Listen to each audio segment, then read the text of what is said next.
নাম যে মুহাম্মাদ, নামটি তোমার মধু মাখা,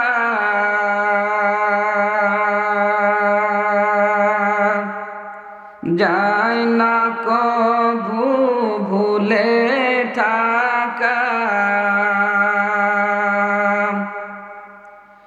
নামটি তোমার মধু মাখা,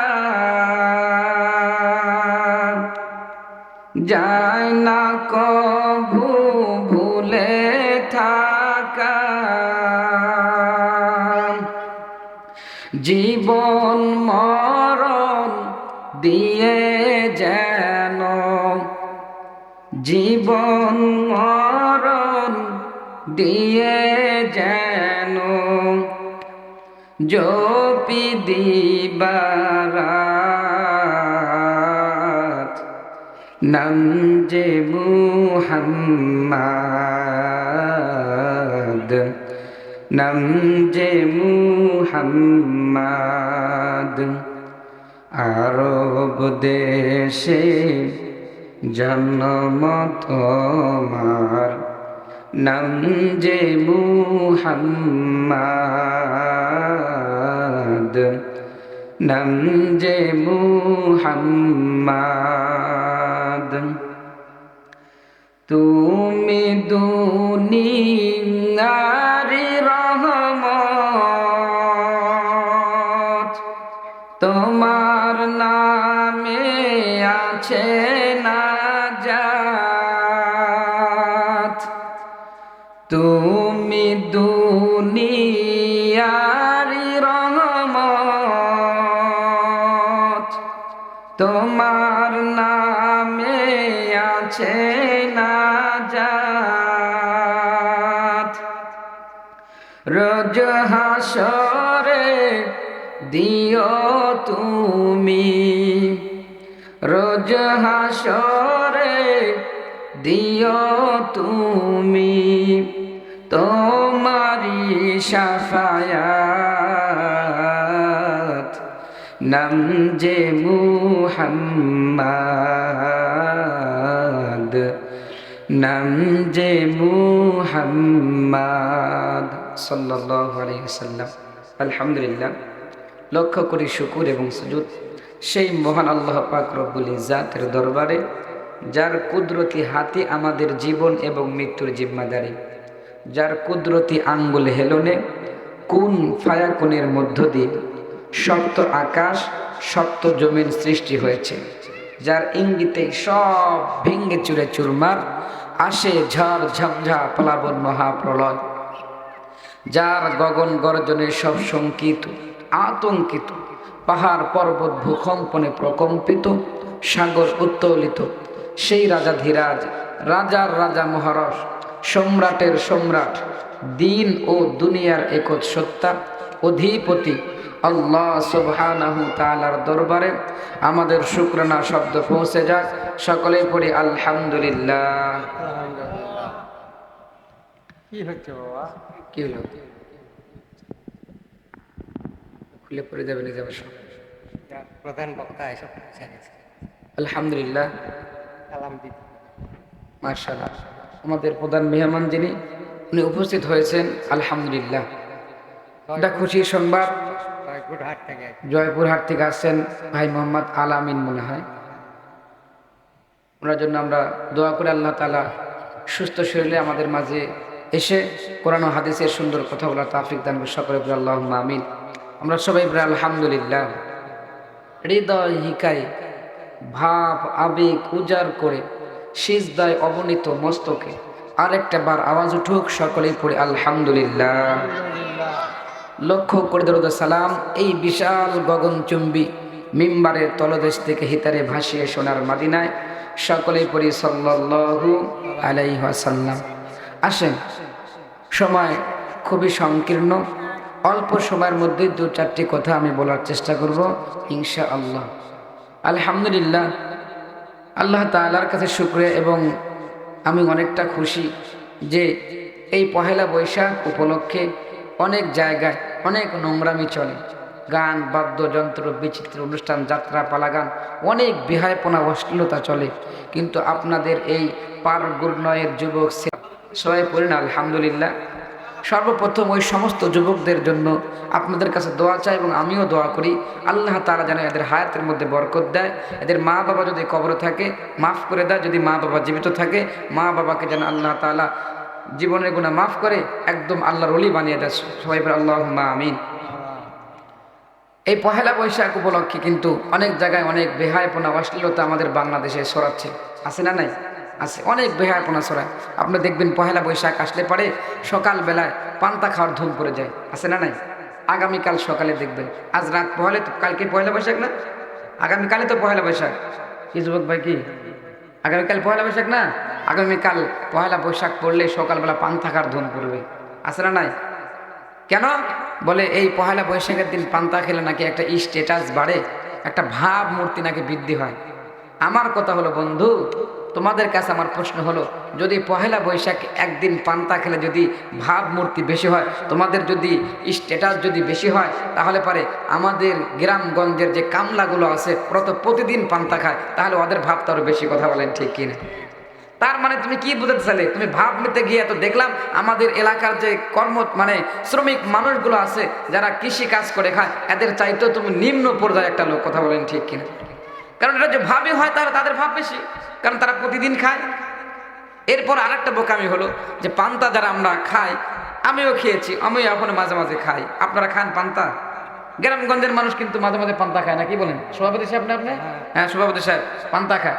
তো পান্তা যদি আপনারা খান, আপনারা বলেন তো পান্তা কি গোস্ত মাছ দিয়ে খেলে বেশি ভালো লাগে না আলু ভর্তা দিয়ে খেলে বেশি ভালো লাগে? আলু ভর্তার অনুপমের কলা যদি হয়, যদি কলা হয় তাহলে পারে ভালো লাগে। কথা বলে না, কলা আম এগুলো দিয়ে খেতে ভালো লাগে পান্তা, কিন্তু মাছ দিয়ে গোস্ত দিয়ে মানুষ পান্তা খায়, এটা বোকামি না? তাহলে এই যে আপনার পহেলা বৈশাখের দিন যে এই যুবক ছেলেগুলো যে আপনার ইলিশ মাছ দিয়ে পান্তা খায়, বলেন তো এরা কি আসলে জ্ঞানীবান মানুষ না বোকা? এরা কত বড় বোকা! একটু ভাবেও না যে আমি কোন দিকে যাচ্ছি, একটু ভাবেও না। আমার বাংলাদেশ এমন একটা হুজুকে বাংলাদেশ, মানে সবাই করতেছে তো আমিও করতেছি। তো বলছে কাকে তোর কান নিয়ে চলে গেছে, চিলে তোর কান নিয়ে চলে গেছে। ও কান আগে দেখবে না যে কান আছে না নাই? ও কান দেখে নাই, চিলের পিছনে দৌড়ানো শুরু করে দিয়েছে। বলছে তো দৌড়ানো শুরু করছে। ও বুঝেও না, একদিন চিন্তা ভাবনা করে নাই যে আমি যে পান্তা খাচ্ছি, আমি যে পহেলা বৈশাখ উদযাপন করতেছি, কেন করতেছি ও জানেই না। বোকামি কাজ করতেছে আর মনে করতেছে আমার স্ট্যাটাস বাড়তেছে, ভাব বাড়তেছে। আজকে তো মানুষ বোকামো হতে হতে এত বোকা হয়েছে যে বাজারে গেলে পারে আপনার যেটা ভালো প্যান্ট, সুন্দর প্যান্ট, ওটার দাম 700, আর যেটা সিরা প্যান্ট, সিরা গেঞ্জি, ওটার দাম হচ্ছে আপনার 3000। কথা বলেন ঠিক কিনা? ওটার দাম 7000, ওটার দাম বেশি। আর বোকা ছেলে পেলেগুলো যায় ওটাই আগে কিনে, যেটা সিরা ওটা। আমিও এক সময় টেলার্সের কাজ করেছি, এখনো মাঝে সাথে করি, যে আমি জুব্বাগুলো পরে থাকি, এগুলো আমি নিজেই বানাই। তো টেলার্সে আমি যে কাজ করি, আমরা এতটুকু তো বুঝে আসে, যখন আমাদের কাজের মধ্যে ভুল হয় তখন আমরা ওই জায়গায় জোড়া তালে লাগাই দিই। এই যে যুবকেরা আর যুবতীরা যে আজকে সিরা প্যান্ট আর সিরা গেঞ্জি আর সিরা শার্ট পরার যে একটা বুদ্ধি পেলে, এই বুদ্ধি আর দিল কি? দিল কি? আপনারা জ্ঞানীবান মানুষ, বলেন তো এটা কি আসলে জ্ঞানীবানের কাজ না বোকামি কাজ? বড় বোকামি কাজ। কিন্তু একটু ভাবে দেখে না আমার বাংলাদেশের যুবকেরা, ভেবে দেখে না যে আমি কি করতেছি। এরপরে দেখবেন পয়লা বৈশাখের দিন সকালবেলা পান্তা খেয়েছে, বিকেলবেলা দেখবেন যে দলে দলে যুবক আর যুবতীরা বাইর হতেছে, একই পোশাক সাদা, একই পোশাক সাদা পোশাক পরে তারা বাইর হবে। সাদা পোশাক পরে যারা বাইর হয়, আমার জ্ঞানে আমি জানি ওরা হলো বিধবা। কথা বলেন ঠিক কিনা? বিধবারা সাদা পোশাক পরে ঘুরে। আমার মাঝে মাঝে আফসোস লাগে, হাই রে এই যুবকগুলোর কবে বিয়ে হলো, এই যুবতীগুলোর কবে বিয়ে হলো, স্বামী মারা গেল, যার কারণে পয়লা বৈশাখের দিন তারা সাদা পোশাক পরে তারা এরকম শোক পালন করতেছে। ঠিক কিনা? শোক পালন করে পয়লা বৈশাখের দিন সাদা পোশাক পরে পরে। এরপর দেখবেন যে যুবকগুলো আপনার একটা লুঙ্গি পরবে, সাদা সাদা একটা গেঞ্জি পরবে, কাঁধের মধ্যে একটা গামছা নেবে। পরে দেখলে পরে মনে হয় ও যেন কামলা, ও আজকে কামলা সেজেছে। এ কামলা কি সাজার জিনিস? বলেন তো আপনারা যে কাজ করে খান মাঠে, বলেন তো কাজ করা কত কঠিন? কামলা মানুষ সাজতে চায়? যদি তুমি আজকে কোনো ভিআইপি যদি গেস্ট হতে বা ভিআইপি পোশাক পরে যদি ঘুরতে, তা একটা জ্ঞানের কথা হতো। কিন্তু তুমি যেটা পড়তে কামলার কথা রে, তুমি যদি একদিন যদি গেঞ্জি আর লুঙ্গি পরে আর গামছা ঘাড়ে নিয়ে তুমি যদি মনে করো যেটা তোমার ভাব, এটা তোমার স্ট্যাটাস, তাহলে পরে আমাদের এলাকার যে কামলাগুলো আছে তোমার থেকে বেশি জ্ঞানী এরা। কথা বলেন ঠিক কিনা? এবং তাদের ভাব বেশি। ঠিক তো আমার কথা? আর যদি দেখেন এই পহেলা বৈশাখ আবার আগামীকাল যদি দেখেন যে এই ছেলেগুলো যে এরকম লুঙ্গি পরে গেঞ্জি পরে আর আপনার মাথার গলার মধ্যে যদি গামছা নিয়ে ঘুরে, তো কামলা তো সেজেছে। কামলা শুধু সাজে ঘুরলে হবে না, কামলা কাজে পরিবর্তন, কাজে দেখাইতে হবে। অতএব যাদের মাঠের মধ্যে ঘাস আছে, জমির মধ্যে ঘাস আছে, জমি নিরানো লাগবে, ধানের ভেঙে ওষুধ দেওয়া লাগবে, ওদেরকে ধরে নিয়ে যাবেন, কামলা যেহেতু সাজিয়েছিস, হ্যাঁ আমার জমির মধ্যে কাজ কর, আমরা এখানে ফটো তুলি, তুই কাজও কর, তাহলে এটা আরো বেশি ফেসবুকের মধ্যে ভাইরাল হবে। না কি বলেন? বুদ্ধি একটা দিয়ে গেলাম, কাজে লাগাবেন আগামীকাল। যদি আপনাদের এলাকায় এরকম যদি কামলা বাইর হয়, কামলা মানেও কাজ খুঁজতেছে, ওরা ধরে বলবেন যে আমার কাছে আয়। যদি তা না পারেন তাহলে নিজের যে সন্তান আছে, নিজের আপনজন ভাতিজা ভাগিনা এরা যারা আছে, এদেরকে বলবেন তোর অন্য জায়গায় যা, ছবি ওঠানোর দরকার নাই, তুই ওই লুঙ্গি পর গেঞ্জি পর আর গামছা নিয়ে মাঠের মধ্যে সব জমিতে অনেক কাজ আছে। এখন জমির ধান পাকতেছে, এখন ধান পাকার ওষুধ দিতেছে না, দিচ্ছে না, আর ওষুধ দিতে নাগা দিবেন, দিয়ে ওখানে বলবেন এখানে ফটো তুল, খুব ভালো লাগবে। অরিজিনাল কামলা হবে, ডুপ্লিকেট কামলা হয় কি করবে? ডুপ্লিকেট মাল আজ আছে তো কাল নাই, তার মাল চলে না, অত তোমরা অরিজিনাল হও, ঠিক কি না? আসেন বন্ধু, এই পহেলা বৈশাখের দিন আমার বাংলাদেশে অনেক বেহায়াপনা ছড়ায়, গান বদ্ধ যন্ত্র দিয়ে একদম আমাদের সমাজটাকে নষ্ট করে ফেলায়। তো তার থেকে যে এই পালগুন্নয়ের যুবকেরা যে আজকে তারা সেফ হয়ে আজকে কোরআনের মাহফিল করেছে, এই জন্য আমরা সকলেই খুশি। আল্লাহর দরবার সকলেই পড়ে আলহামদুলিল্লাহ। আসেন আর কথা দীর্ঘ করব না, যেহেতু পয়লা বৈশাখ চলতেছিল এই জন্য একটু টাচ দিয়ে গেলাম। আসেন বয়ান করব। বয়ান করার আগে দু চারটা কথা বলি। আমরা আজকে বক্তারা যখন বয়ান করতে যাচ্ছি, বয়ান করতে গিয়ে আমাদের মুখ দিয়ে কথা বাইর হচ্ছে না। কারণ হলো কি জানেন? যখনই বয়ান করতে যাচ্ছি তখনই আমার ফিলিস্তিনের মুসলমানদের ভাইদের কথা, মুসলমানদের বোনদের কথা এবং মুসলমানদের ছোট ছোট মাসুম বাচ্চাদের কথাগুলো মনে পড়ে যাচ্ছে। ফ্যান দিয়ে না ভাই, ফ্যান করে দেন। আমার শরীরটা একটু খারাপ। গত আপনার বৃহস্পতিবারে বৃষ্টি হয়েছিল, তো সেদিন আমার 2টা প্রোগ্রাম ছিল। তো আমি দুপুরবেলা বাইরে হয়েছি জুমার নামাজ পড়ে মোটর সাইকেলে যেতে রাস্তার মধ্যে বৃষ্টি আসছে, আসার কারণে ভিজে গিয়েছিলাম। সে 2টা আবার মাহফিল করছি। এবং এই আপনার এখনও দেখতেছি রাত্রে, ওই গভীর রাত্রিতে মোটর সাইকেল নিয়ে গেলে পরে ঠান্ডা লাগতেছে, যার কারণে গলা একটু বসে গেছে। তো আল্লাহ রহমতে আপনাদের দোয়ার বরকতে এখন সেদিন চলছে, তারপরেও দেখা যায় প্রায় দিনই আমার মাহফিল থাকে। আর সেদিন টাইমে তো আল্লাহ রহমতে 3 মাস একদম লাগাতার চলছে। আপনাদের কাছে দোয়া চাই আল্লাহ তাআলা যেন দিন প্রচারের জন্য কবুল করেন সকলে পড়ে আল্লাহুম্মা আমিন। তাই জন্য ফ্যান বন্ধ করে দিলাম। যাই হোক, যেটা বলতেছিলাম যে আমরা কথা বলতে গেলে আমাদের বুক ফেটে যাচ্ছে, আমরা কি বলি আর মানুষকে কি বোঝাই। আজ পৃথিবীর অবস্থা বড় ভয়াবহ, বড় বিশৃঙ্খল একটা পরিবেশ। কখন যে গৃহযুদ্ধ লেগে যাবে, কখন যে প্রতিটা রাষ্ট্রে যুদ্ধ লেগে যাবে, এটা বলা যাচ্ছে না। এই মুহূর্তে যে কার্যকলাপ শুরু করছে ইহুদি খ্রিস্টানেরা, ইসরায়েলি বাহিনী এবং তাদের সাথে যারা সামঞ্জস্য হয়ে তাদেরকে যারা সহযোগিতা করতেছে, আমেরিকা সহ পশ্চিমা দেশগুলো যারা সহযোগিতা করতেছে, এদের বিরুদ্ধে যদি এখন যদি প্রতিটা রাষ্ট্র যদি হুঙ্কার ছাড়ে, তাহলে দেখা যাবে প্রতিটা রাষ্ট্রের মধ্যে যুদ্ধ বেঁধে গৃহযুদ্ধ বেঁধে যাবে। কথা বলেন ঠিক কিনা? ভয়াবহ একটা পরিবেশ। এই পরিবেশের মধ্যে আমরা কি করব আমরা নিজেরাই বুঝতেছি না। তবে আমরা আল্লাহর কাছে বেশি বেশি দোয়া করি, আল্লাহ তাআলা যেন এই পরিবেশটাকে আল্লাহ তাআলা অতি দ্রুত শান্ত করে দেয় এবং প্রতিটা জায়গার মধ্যে আল্লাহ তাআলা মুসলমানদেরকে যেন বিজয় দান করে সকলেই বলি আল্লাহুম্মা আমিন। এবং পরিশেষে সবার কাছে আমি অনুরোধ করব, প্রতিটা নামাজে প্রতিটা সময়ে আমরা ফিলিস্তিন মুসলমান সহ আমরা সমস্ত মুসলমানদের জন্য দোয়া করব। আল্লাহ যদি কবুল করে, আল্লাহ যদি আমাদের উপরে সহায় হয়, 1 সেকেন্ড লাগবে না, 1 মিনিট লাগবে না, 1 ঘন্টার মধ্যে দুনিয়ার সমস্ত কিছু একদম পরিবেশ ঠিক করে দেখা যাবে যে আল্লাহ তাআলা সব কিছু ঠিক করে দিতে পারে। কথা বলেন ঠিক কিনা? দোয়া করতে হবে। দোয়ার পাওয়ার কিন্তু অনেক বেশি, দোয়ার পাওয়ার অনেক বেশি। আল্লাহর কোনো বান্দা যখন হাসপাতালে বেডে যখন শায়িত হয়ে যায়, শহীদ হবার পরে দেখা যায় এমন রোগ হয়েছে যে দুনিয়ার কেউ তার রোগ ধরতে পারতেছে না, কোনো ডাক্তার তার রোগ ধরতে পারতেছে না, তখন আল্লাহর বান্দা বলে, যারে দেখে তারাই ধরে বলে, ভাই আমার জন্য দোয়া করেন। তার মানে সে বুঝেছে যে এখন আমার কোনো ঔষধে কোনো ডাক্তারের কাজ হবে না, আমার সে চিকিৎসা হলো আমার জন্য দোয়া করে। দোয়ার কিন্তু অনেক একটা বরকত। আজকে অনেক মানুষ আছে দোয়া করে না, দোয়া করে না, আল্লাহর কাছে কাঁদে না। মনে রাখবেন, আল্লাহর কাছে না কাঁদলে পরে আপনি কিছু পাবেন না। কাঁদতে হবে আল্লাহর কাছে।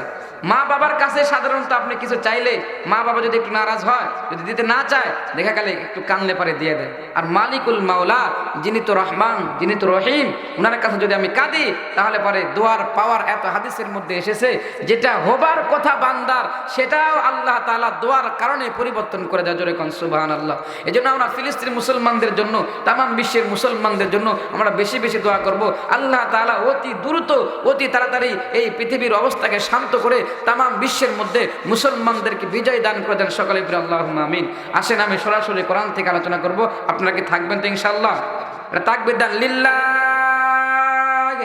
তাকবীর, লিল্লাহি তাকবীর। আল কোরআনের আলো। না আওয়াজ হয় না, এই সামনে 2-4 জন বলতেছে, পিছনের ভাইরা মুখ খুলতেছে না। ভাই আপনাদের কি কোনো সমস্যা হচ্ছে? আল্লাহর জমিন, আল্লাহর আসমান, জবানটাও আল্লাহর। আমি যে দেহ নিয়ে বসে আছি, দেহটা আল্লাহ দিয়েছেন। তা আল্লাহর দোয়া জমিন, আল্লাহর দোয়া আসমান, আমার দেহটাও আল্লাহর, জবানটাও আল্লাহর। আল্লাহর নাম নিবেন না তো কার নাম নেবেন বলেন?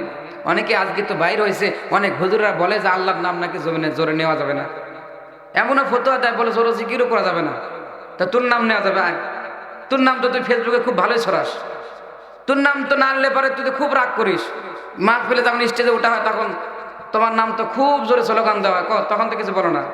তা আল্লাহর জমিনে, আল্লাহর আসমানের নিচে আল্লাহর নাম নেবে, কার নাম নেবে? কার নাম নেবে বলো তুমি? আমরা জানি নবীজি সাল্লাল্লাহু আলাইহি সাল্লাম তিনি গোপনে কয়েক বছর তিনি ইসলাম প্রকাশ করেছিলেন, এরপরে তিনি প্রকাশ্যে মানুষের সামনে ঘোষণা দিয়েছিলেন। তার মানে আল্লাহর নাম যত আপনি বেশি নেবেন তত মানুষের কাজে কানের মধ্যে যাবে, আর আল্লাহর নামের ওসিলায় আল্লাহ তাআলা মানুষের কলবের মধ্যে নূর ঢেলে দেয় এবং মানুষকে হেদায়েতের পথে নিয়ে আসে। এজন্য আল্লাহর নাম নিতে আমাদের কোনো সমস্যা আছে? কারো সমস্যা আছে? একটা তাকবীর দিবেন জোরে সোরে, আল্লাহ তাআলা খুশি হবেন। আকাশ বাতাস মুখরিত করে এমন একটা তাকবীর আমরা দিব যাতে করে যারা বাহিরে আছে তারা বুঝতে পারে যে সব মানুষ মাহফিলে চলে গেছে, আমি একাই বুঝি সারা পড়েছি। এমন ভাবে তাকবীর দিব যাতে করে ইহুদি খ্রিস্টান বেঈমানদের দিল চমকে যায় যে মুসলমানদের এখনো পাওয়ার আছে, মুসলমানদের এখনো ঈমান আছে। মুসলমান যদি এখনো একত্রিত হয়ে মাঠে নামতে পারে, আমার বিশ্বাস এবং আল্লাহ তাআলার যদি মেহেরবানি হয়, মুসলমান একত্রিত হলে পারে এখনো মুসলমানদের বিজয় হবে। কথা বলেন ঠিক কিনা?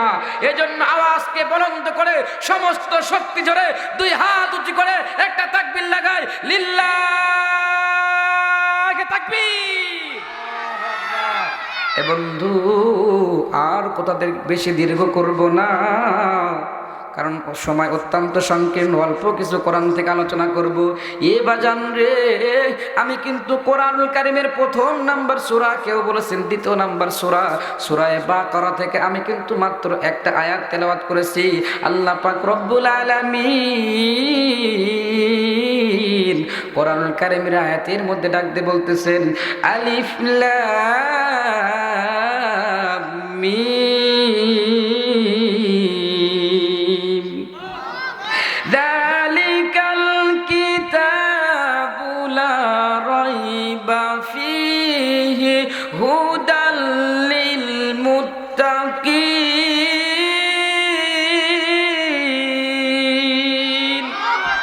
আমার আল্লাহ পাক রব্বুল আলামিন কোরআনুল কারীম আমাদের জীবন বিধান হিসেবে দিয়ে দিলেন। আল্লাহ তাআলা জানিয়ে দিলেন, এ দুনিয়ার মানুষ তোমরা সবাই শুনো, তোমরা যদি কোরআন মেনে জীবন যাপন করো তা আমি আল্লাহ তাআলা তোমাদেরকে জান্নাত দিয়ে দিব, আর তোমরা যদি কোরআন না মানো তাহলে কিন্তু তোমরা জাহান্নামে যাবে। অতএব কোরআন মানলে জান্নাতি, কোরআন না মানলে জাহান্নামী। কথা বলেন ঠিক কিনা? এ বন্ধু, এ আমার পারনয় গুণনয়ের বাবাজিরা রে, এ সোনার যুবক, এ প্রাণের মুরব্বী, এ পর্দার আড়ালের মা গো, আমি কিন্তু কোরআন থেকে তেলাওয়াত করে অলরেডি কিন্তু আমি বয়ান শুরু করে দিয়েছি। মা গো, কাজ কাম বন্ধ করে কানটা একটু খাড়া করে শুনো না। আমার আল্লাহ তাআলা কোরআন শরীফ নাযিল করে আমাদের জীবন বিধান হিসেবে দিয়ে দিলেন। এই কোরআনের শুরুতে অবশ্যই আল্লাহ তাআলা গুরুত্বপূর্ণ কিছু কথা বলেছেন। কথা বলেন ঠিক কিনা? আমার মালিক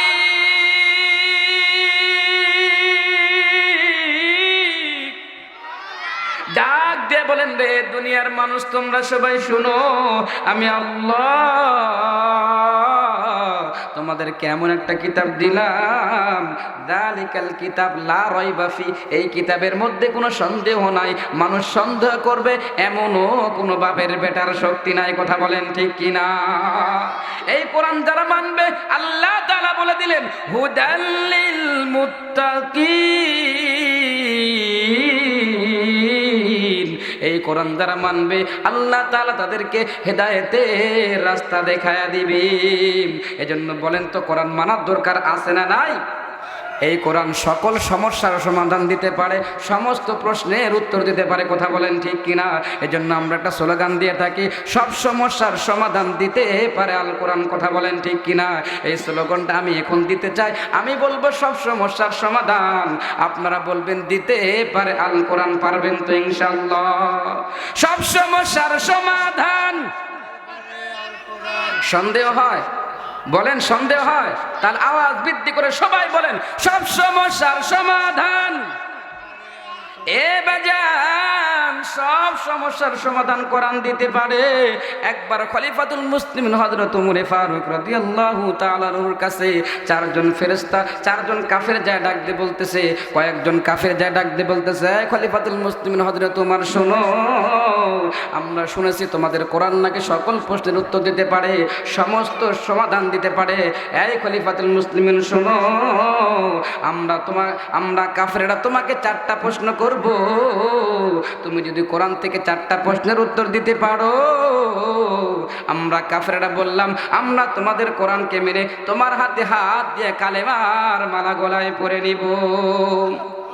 এই খলিফাতুল মুসলিমিন শুনো, কিন্তু তুমি যদি তোমাদের কোরআন থেকে চারটা প্রশ্নের উত্তর দিতে না পারো, তাহলে তুমি কি করবে বলো? খলিফাতুল মুসলিমিন রাগীব মানুষ ছিলেন, ডাক দিয়ে বলতেছে, এই কাফেরের দলেরা শুনো, আমি খলিফাতুল মুসলিমিন বলতেছি, আমি যদি কোরআন থেকে তোমাদের চারটা প্রশ্নের উত্তর দিতে না পারি, তাহলে আমি ওমরও ইসলাম ধর্ম ছেড়ে কাফের হয়ে যাব। যেরকম নাউজুবিল্লাহ। কাফেরের দলেরা বলো তোমাদের চারটা প্রশ্ন কি? এবার কাফেরের দলেরা ডাক দিয়ে বলতেছে, আমাদের চারটা প্রশ্নের এক নাম্বার প্রশ্ন হলো, এই পৃথিবীর জমিনে এমন কোন দুই ভাই ছিল যে দুই ভাই একসাথে পৃথিবীর জমিনে জন্মগ্রহণ করেছে, একসাথে মৃত্যুবরণ করেছে, কিন্তু কিতাব বলে, ইতিহাস বলে, ওই দুই ভাই একজনের চেয়ে আরেকজন 100 বছরের বড় ছিল। আমাদের দুই নাম্বার প্রশ্ন হলো, এই পৃথিবীর জমিনে এমন কোন জায়গা আছে যে জায়গাতে শুধুমাত্র সূর্যের আলো একবার পড়েছে, আর কোনোদিন সূর্যের আলো পড়ে নাই? সেই পৃথিবীর সেই স্থান, সেই জায়গা সম্পর্কে আমাদেরকে বলে দিতে হবে। জোরে বলেন আল্লাহু আকবার। আমাদের তিন নাম্বার প্রশ্ন হলো, এই পৃথিবীর জমিনে এমন কোন কারাগার আছে, এমন কোন জেলখানা আছে যে জেলখানার ভিতরে বাহির থেকে মানুষকে খাবার দেওয়া যায় না, এবং ওই জেলখানার মধ্যে মানুষ নিঃশ্বাস নিতেও পারে না, ফালাইতে পারে না, কিন্তু বড় আশ্চর্যের বিষয়, ওই জেলখানার মধ্যে মানুষ থাকে জীবিত। জোরে কোন সুবহানাল্লাহ। আমাদের চার নাম্বার প্রশ্ন হলো, এই পৃথিবীর জমিনে এমন কোন কবর ছিল যে কবরটা ছিল জীবিত। জোরে কোন সুবহানাল্লাহ। আরো বড় আশ্চর্যের বিষয়, এই কবরের মধ্যে যে লাশটা ছিল সেই লাশটাও ছিল জীবিত। সুবহানাল্লাহ। আরো বড় আশ্চর্যের বিষয়, এই জীবিত কবর, জীবিত লাশটাকে নিয়ে এই পৃথিবীর জমিনে ঘোরাফেরা করেছে। এ খলিফাতুল মুসলিমিন, আমাদের এই চারটা প্রশ্নের উত্তর তুমি যদি দিতে পারো, তাহলে আমরা তোমার হাতে হাত দিয়া কালেমার মালা গলায় পরে নিব। কয়টা প্রশ্ন করছে? সবাই বলেন কয়টা? চারটা প্রশ্ন করছে। এক নাম্বার, পৃথিবীর এই জমিনে কোন দুই ভাই ছিল যে দুই ভাই একসাথে জন্মগ্রহণ করেছে, একসাথে মৃত্যুবরণ করেছে, কিন্তু কিতাব বলে, ইতিহাস বলে যে তারা একজনের চেয়ে আরেকজন 100 বছরের বড়। দুই নাম্বার প্রশ্ন করেছে, এই পৃথিবীর জমিনে এমন কোন জায়গা ছিল যে জায়গাতে সূর্যের আলো শুধুমাত্র একবার পড়েছে, আর কোনোদিন সূর্যের আলো পড়ে নাই, সেই জায়গা সম্পর্কে আমাদেরকে বলে দিতে হবে। তিন নাম্বার প্রশ্ন করেছে, এই পৃথিবীর জমিনে এমন কোন কারাগার, এমন কোন জেলখানা আছে যে জেলখানার মধ্যে, যে কারাগারের মধ্যে বাহির থেকে মানুষকে কোনো খাবার দেওয়া যায় না, এবং ওই জেলখানার মধ্যে মানুষ নিঃশ্বাস নিতেও পারে না, ফালাইতেও পারে না, কিন্তু মানুষ থাকে জীবিত। জোরে কোন সুবহানাল্লাহ।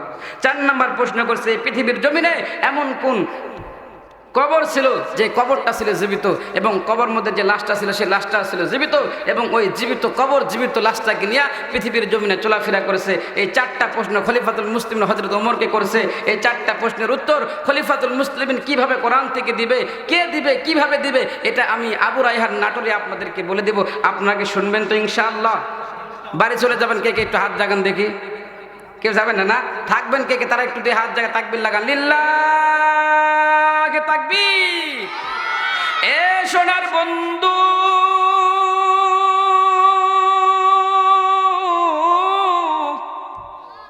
গভীর মনোযোগ দিয়ে শোনো। আমার সময় প্রায় শেষ হয়ে এসেছে, আর মাত্র 2 মিনিট সময় আছে। 2 মিনিটের মধ্যে দেখি কতটুকু বলা যায়। এ বাজান রে, এরকম উল্টা পাল্টা প্রশ্ন কিন্তু অনেকেই আমাদেরকে করে থাকে, কথা বলেন ঠিক কিনা? যে 4টা প্রশ্ন খলিফাতুল মুসলিমিন হযরত ওমরকে কাফেররা করেছে, আপনি একটু বলেন তো এই 4টা প্রশ্ন কি সহজ না কঠিন? কোরআনের দিক দিয়ে সহজ, কিন্তু আমাদের কাছে ব্রেন্টের দিক দিয়ে অনেক কঠিন, কথা বলেন ঠিক কিনা? কোরআনের কাছে তো সহজ। কোরআনের কাছে যে বিষয় নিয়ে যান না কেন, কোরআন সব সমস্যার সমাধান একদম খোলাসাভাবে, একদম সহজভাবে দিয়ে দেবে, কথা বলেন ঠিক কিনা? কোরআন সকল সমস্যার সমাধান দিতে পারে, কথা বলেন ঠিক কিনা? সমাধান চাও যদি জীবনে মরণে, ফিরে যাও খুঁজে নাও, চোখ রাখো কোরআনে, কথা বলেন ঠিক কিনা? সমাধান চাও যদি জীবনে মরণে, ফিরে যাও খুঁজে নাও, চোখ রাখো কোরআনে। তবেই পাবে সুখ শান্তির ঠিকানা, তবেই পাবে সুখ শান্তির ঠিকানা, যদি মেনে নাও তুমি মনে প্রাণে। সমাধান সমাধান চাও যদি জীবনে মরণে, ফিরে যাও খুঁজে নাও, চোখ রাখো কোরআনে, কথা বলেন ঠিক কিনা? এ বাণী সকলের নয় শুধু মুমিনের, যারাই চলবে মেনে ফল পাবে কোরআনের। ঘরে বলো বা রাষ্ট্রে বলো, ঘরে বলো বা রাষ্ট্রে বলো, অশান্তি দূর করে শান্তি আনে। সমাধান সমাধান চাও যদি জীবনে মরণে, ফিরে যাও খুঁজে নাও, চোখ রাখো কোরআনে, কথা বলেন ঠিক কিনা? আল্লাহু আকবার বলেন। আমার সময় শেষ হয়ে গিয়েছে, আমাকে সময় দেওয়া হয়েছে 9টা 10 পর্যন্ত, 9টা 10 বেজে গেছে। এখন এখানে যারা পরিচালনা করে এদের অনুমতি ছাড়া সামনে আগানোর আমার কোনো এখতিয়ার নাই। অতএব এখন যে সময় শেষ হয়ে গেছে, এখন আমি কি শেষ করে দিব না একটু আগাবো? কর্তৃপক্ষ আছে, আপনারা আছেন, আপনারা যেভাবে চাবেন আমি সেভাবে করবো। আমাকে যদি বলেন হুজুর শেষ করে দেওয়া লাগবে, আমি চলে যাবো, আমার কোনো টেনশন নেই। আর যদি মনে করেন যে একটু সময় দেওয়া লাগবে, তাহলে দেওয়া লাগবে। একটু আগাবো? যাক, আপনাদের ভালোবাসা দেখে আমার খুব ভালো লাগলো। আর দেখি অল্প সময়ের মধ্যে শেষ করে দেবো ইনশাআল্লাহ। সময় বলা যাচ্ছে না, যেহেতু সামনে কতক্ষণ লাগবে এটা বলা যাচ্ছে না, তবে আমি চেষ্টা করতেছি ওদের তাড়াতাড়ি শেষ করে দেওয়ার। এই 4টা প্রশ্নের উত্তর একবার বলে দেবো ইনশাআল্লাহ। থাকবেন তো ইনশাআল্লাহ সবাই? যদি আপনারা আমার এই 4টা প্রশ্নের উত্তর শুনে বাড়িতে না যান, তাহলে কেমন যেন একটা আধা ক্ষেত্রে একটা আপনার বয়ান হয়ে যাবে, তাই না? আমি এর আগে অনেক মাহফিলে বলেছি যে আমার বয়ান কেউ যদি শুরু থেকে শেষ পর্যন্ত না শুনে তাহলে বোঝে না। স্কুলে পরীক্ষা হচ্ছে, যে নতুন শিক্ষক নিয়োগ হবে, ইন্টারভিউ চলতেছে। ইন্টারভিউ চলতে চলতে দেখা গেল যে ওই স্কুলে একজন মহিলা শিক্ষিকা নিয়োগ হয়েছে, ম্যাডাম নিয়োগ হয়েছে। তো ম্যাডামটা খুব সুন্দরী, খুব একদম মানে দেখতে সুন্দর, খুব সুন্দর একদম ম্যাডাম নিযুক্ত হয়েছে। আমাদের বাংলাদেশের সিস্টেম দেখবেন যে প্রতিটা জায়গার মধ্যে এখন মহিলা আছে না নাই? প্রতিটা জায়গার মধ্যে, এমনকি দোকান থেকে শুরু করে নিয়ে রাস্তাঘাটে মোটরসাইকেলও চালায়, প্রাইভেট কারও চালায়। আমার দেখবেন যে রেল লাইনের মধ্যে টিটিআই এর কাজ করতেছে, সব জায়গার মধ্যে। আর বিমানে যদি উঠেন তাহলে মহিলা ছাড়া কোনো কথাই নেই, কথা বলেন ঠিক কিনা? মহিলা দিয়ে সয়লাভ করে দিয়েছে। কিন্তু কোরআন এবং হাদিসের ভাষা আমরা জানি যে কোনো মানুষ যদি একবার কোনো মহিলার দিকে চোখ পড়ছে তো জায়েজ আছে, পরের বার যদি চোখ পড়ে তাহলে তার কবিরা গুনাহ হবে, আর একটা কবিরা গুনাহ তাকে জাহান্নামে নিয়ে যাওয়ার জন্য যথেষ্ট, কথা বলেন ঠিক কিনা? এই যে যেখানে সেখানে মহিলা সেট করে দিয়েছে, এটা ইহুদি খ্রিস্টানদের একটা চাল, এটা ইহুদি খ্রিস্টানদের একটা চাল। আর মনে রাখবেন, যেই বাড়িতে মহিলারা চাকরি পেয়েছে তার সেই বাড়িতে যদি তার স্বামী থাকে তো তার স্বামীর জীবন কেনা করে ফেলায়। বিশ্বাস হয় না?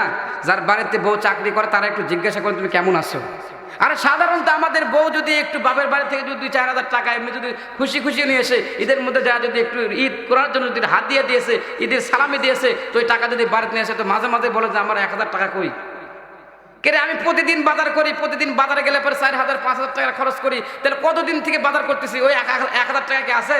বলে না না, আপনি যা খরচ করছেন আমার 1,000 টাকা ধরাই আছে, ঠিক কি না?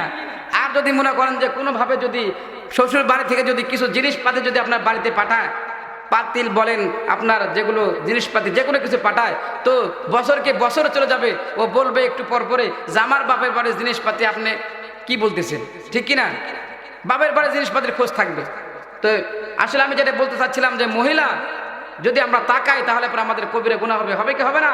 এই জন্য মহিলা থেকে দূরে থাকতে হবে। বেগানা মহিলা, বেপর্দা মহিলা যখন এলাকার মধ্যে ছড়ায়, নবীজি সাল্লাল্লাহু আলাইহি সাল্লাম বলেন যে নদী দিয়ে যখন একটা মোরা গরু ভেসে যায়, মোরা গাধা যখন ভেসে যায়, তো ওই গাধা যেমনভাবে তার দুর্গন্ধের কারণে সমাজকে দূষিত করে, তার চেয়ে একটা বেগানা মহিলা, বেপর্দা মহিলা যখন সমাজের ভিতর দিয়ে হেঁটে যায়, তার চেয়েও সমাজকে সে আরো বেশি নোংরা করে এবং দূষিত করে। কথা বলেন ঠিক? এ বন্ধু, স্কুলের মধ্যে পরীক্ষা হচ্ছে, ম্যাডাম নিয়োগ হয়েছে, ক্লাস 1-এ তার ক্লাস 1 ক্লাসের মধ্যে প্রথম দিন ঢুকে ক্লাস শুরু করেছে। সামনের সিটে একটা সুন্দর ফুটফুটে একদম সুন্দর একটা বাচ্চা ছেলে বাচ্চা বসেছিল।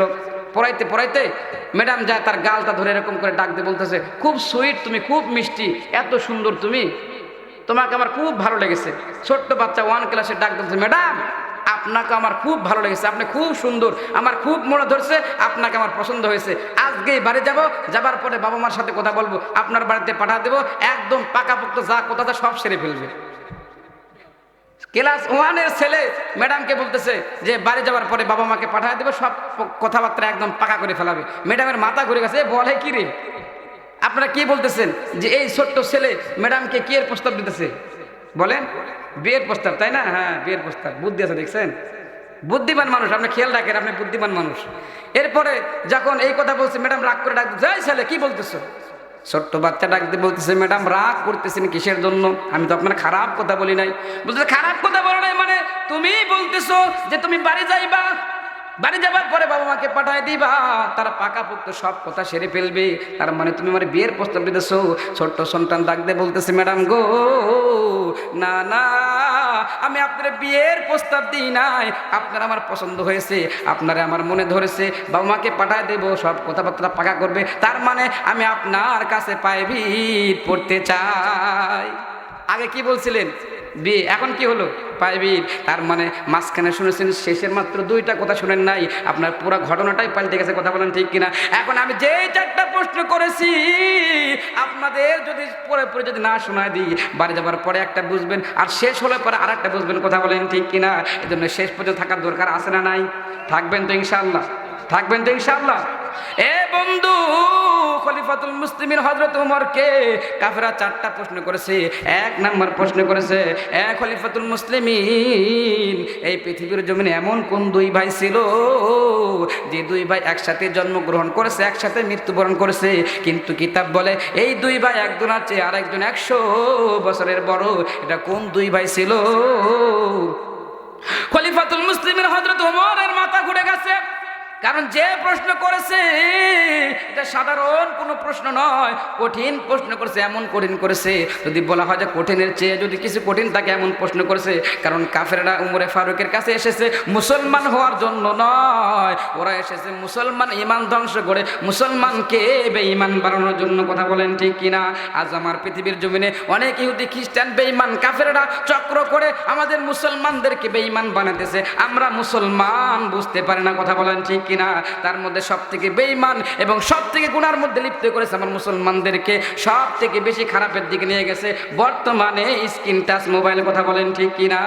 এই স্ক্রিন টাচ মোবাইলের জন্য মায়ের কাছে যা বলতেছে, মা আমারে কিনে দাও, বাবার কাছে বলতেছে, বাবা আমারে কিনে দাও, না দিলে পরে ভাত বন্ধ করে খাবার চায় না। কথা বলেন ঠিক কিনা? এই বন্ধু রে, বলতে হবে, বুঝতে হবে, এই স্ক্রিন টাচ মোবাইল দিয়া আমাদের যুবক সন্তানদেরকে নষ্ট করেছে। কথা বলেন ঠিক কিনা? এই যুবক সন্তানগুলো মা বাবার কাছে যায়, বায়না ধরে, স্ক্রিন টাচ মোবাইল না দিলে বলে আমি বিষ খাই মরে যাব, আমি ফাঁসির দড়িতে ঝুলবো। কথা বলেন ঠিক কিনা? ও টাচ মোবাইল না দিলে ছেলে বিষ খাইয়া মরতে চায়, ফাঁসির দড়ি হাতে নিয়া মা বাবারে ভয় দেখায়, মা বাবারে ভয় দেখায়। মা বাবা ভয় পাইয়া তাই টাচ মোবাইল দিছে কিনিয়া, এইভাবে ইমান কি আর রাখা যায়?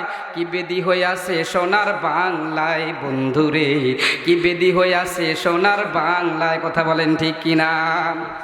ও টাচ মোবাইল না দিলে ছেলের বিষ খাইয়া মরতে চায়, ফাঁসির দড়ি হাতে নিয়া মা বাবারে ভয় দেখায়, মা বাবারে ভয় দেখায়। মা বাবা ভয় পাইয়া তাই টাচ মোবাইল দিছে কিনিয়া, এইভাবে ইমান কি আর রাখা যায়? কি বিধি হইয়াছে সোনার বাংলায় বন্ধুরে, কি বিধি হইয়াছে সোনার বাংলায়, কথা বলেন ঠিক কিনা? ছেলে আমার খায় না খাবার, কথা কয় না আমার সাথে, টাচ মোবাইল না দিলে